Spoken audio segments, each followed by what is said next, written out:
What is up, guys? Welcome on back to TK's Garage. And we've been hearing all of the information that's been coming out of Stellantis for a while now about this cheaper car.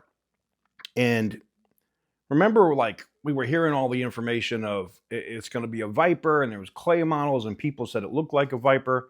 If you remember when the Viper first came out, there was a little brother of that vehicle that they called the Dodge Stealth. And do I think they'd bring the Stealth name back? Maybe. We've been hearing so much stuff about using the Duster name and some of the Plymouth names, but some of my sources are saying, what if those are just like internal product codes or internal product names, and that the vehicle actually is a Dodge Stealth and it resembles the Viper for a reason?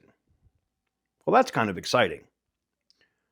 We're going to talk about all that and more right after this.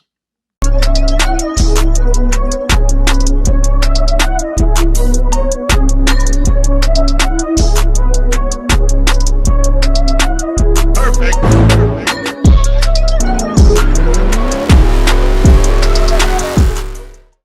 Guys, today is the last day for extra entries. If you're trying to get in to win the SRT Jeep Grand Cherokee and or the Chrysler 300 Hellcat swapped car, the extra entries all end on both of those vehicles tonight at midnight. Once they close out, that will be it on both of those. Now, I've had people already asking me in the comments what's next. They heard that we're doing something special, and yes, I'm taking a little bit of a risk with this next thing that's coming, but I don't know if we're going to be able to get it up in time for this month or even in April. It may not come till May. So we'll see how that goes. But if you want to get in on either of these with the best possibility to win, whether it's that SRT Jeep Grand Cherokee, no, it's not a Trackhawk. I don't know why I have to keep clarifying that. The SRT is the 6.4 liter. The Trackhawk is the 6.2 liter. But if you want to get in on either of those vehicles, now's the time to do it. TK'sgarage.bigcartel.com. Link will be in the description down below. So we've heard a lot about the, cheaper Dodge that's supposed to be coming, this cheaper Halo car that they're supposedly dropping, right? And we've heard all of these different product names. This is just going to be like a refreshed Copperhead. We got information for a long time that people were saying that this thing was a Viper, or that they could be using the Maserati MC20 as a base to build the Viper, which, by the way, to be honest, I think that's still a thing. I just think with the financials and where the company is right now, them launching a $250,000 or $300,000 car, because that's probably what it would be, isn't feasible. And it's really not the namesake or the branding of Dodge. I didn't believe that. I really didn't, until I had a couple of conversations with the executives at different events on their idea for where they're going with some of these brands. And it makes sense because, Dodge, Chrysler, Jeep, and Ram, for that matter, have always been a value offering, right? They always gave more for less than you could get at GM or Ford. That's what they were known for. And I think they're getting back to that. So while I would be extremely excited if they came out with a new Viper and it was 250 or 300 grand, we know that it's not for everybody. And I don't think it would damage the brand, unlike what the executives might think.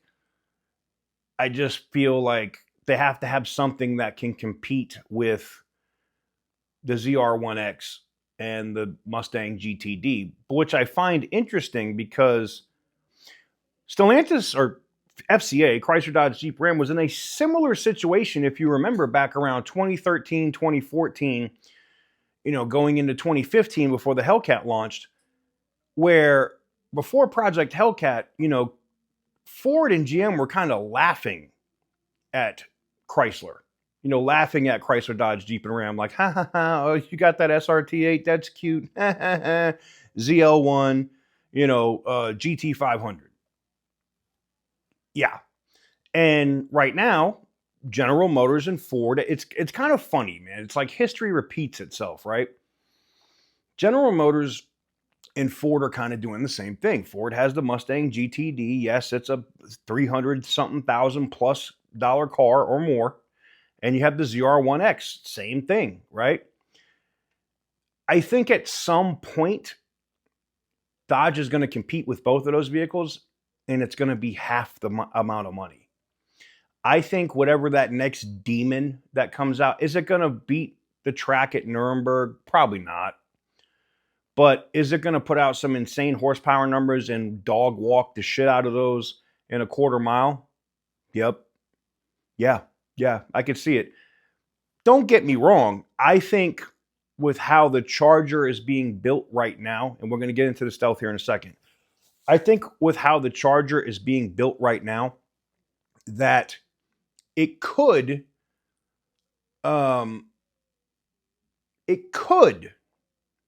probably compete on the Nuremberg. Like the suspension, the way that car handles, how wide it is, it does give me like big BMW 5 Series vibes. I know people hate when I say it, but I'm telling you, because it does have that Italian, it does have that European influence over, the car. Just like and this is the other thing. I get pissed about this all the time. I hear this shit from Mopar fans where they go, "Oh, you can't compare a Dodge to a German car." Genius. The L Series cars were fucking Mercedes. Okay, like, please. If you didn't know, your Challenger and your Charger were built off the friggin' chassis of an E-Class. So please miss me with that shit. I hate when people, like, at least understand where the friggin' platform comes from, okay? Now, that was a tried and true platform. It handled well. And, but it wasn't going to win any, awards at Nuremberg. Is this platform, the STLA large platform, going to win something at Nuremberg? Or be a sub 7-second car? No. A 7-minute car? No. I don't think so. I could be wrong. Maybe they make an insane track edition of this thing and it does what it does. Nothing surprises me with what Matt and Tim and the guys do over there. So it'll be interesting. Getting into the Dodge Stealth and why I think it's feasible and why I think it lines up with a lot of the other information that we were getting. And it's people that ain't supposed to be in an area. It's other influencers or other people that are invited in because they maybe have a brand deal with Dodge or something. And then, you're out. I've been in intelligence for 20 something years. You pick up a lot of stuff by just listening, just being in the right area and just listening. You'll be surprised what people say. Now, is that verified stuff like I get when I get with documents or photos? Of course, no, it's different. But you can put together a dossier. And when you sit there and you look at it and you're getting all of this stuff like, oh, it's a Viper, it's a Viper, it's a Viper. What if it's a Stealth? What if it's not a Viper? What if the clay models that they were working on at CTC are for a Dodge Stealth? A smaller, remember? And then that was the other thing. There was that rumor that came out that it was like a smaller, this Halo car was going to look like a smaller Viper.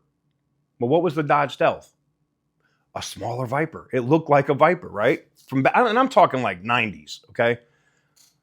I think if they brought back the Dodge Stealth and it looked anything like the Viper ACR, if it even had like similarities to it, right?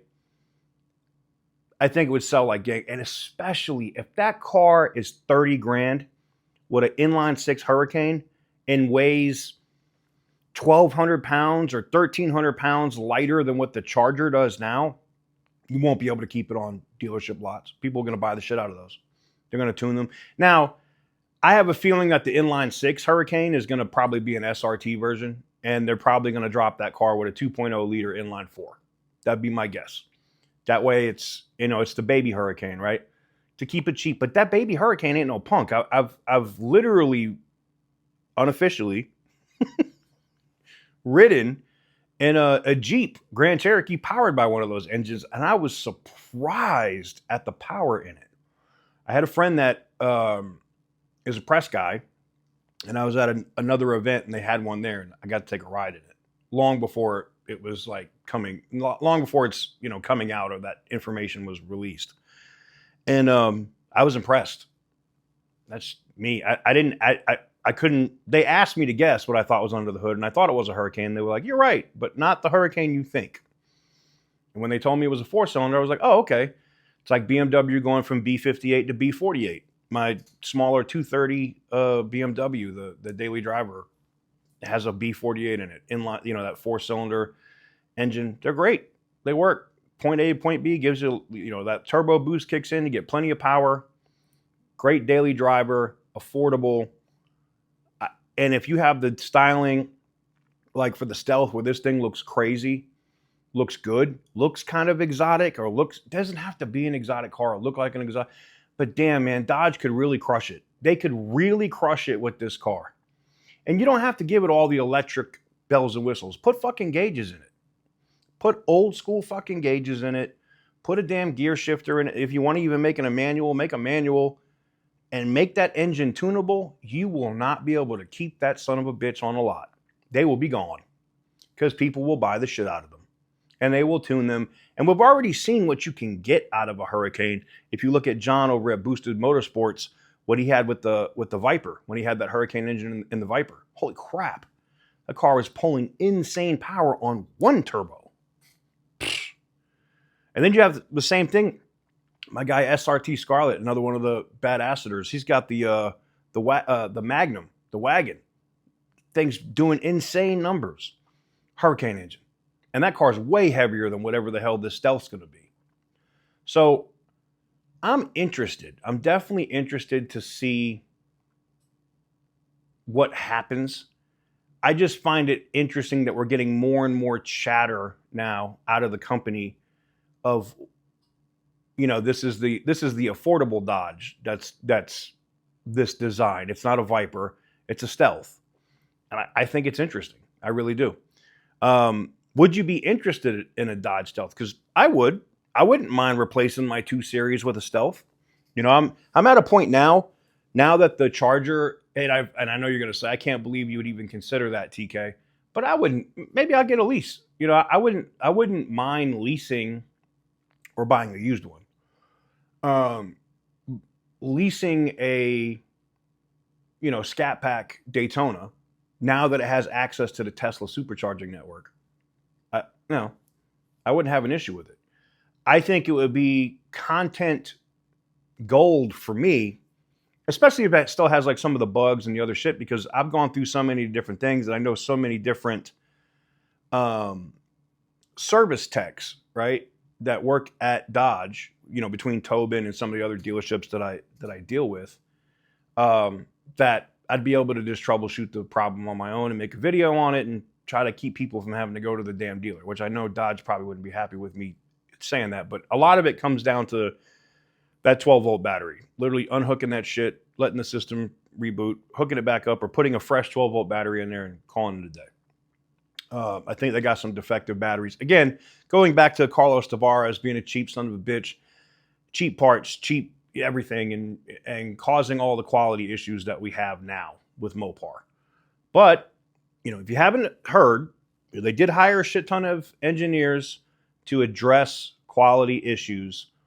And I think you're going to see the quality level go up consistently year over year. I think by the time we hit 2028 model years, we're going to be back to where we were around 2020, which was when I bought the Challenger Scat Pack and the B5 Blue Hellcat. I think that was the red eye, right? So I would tell you, I'm excited for the Stealth. Hopefully you guys are. I think it's going to do good. I really do. And I guess we just have to wait and see, right? We'll see what happens. But I would 100% replace my everyday, the smaller car, everyday driver with a Stealth, something that looks like that. Sure, why not? I'm at a point now where I'm considering making my daily driver a Dodge Charger EV Daytona. Isn't that crazy? Yeah, I know. I can't wait to see the comments. Give the video a big thumbs up if you like what I do. Hit the subscribe button if you haven't already. And as always, stay petty, my friends.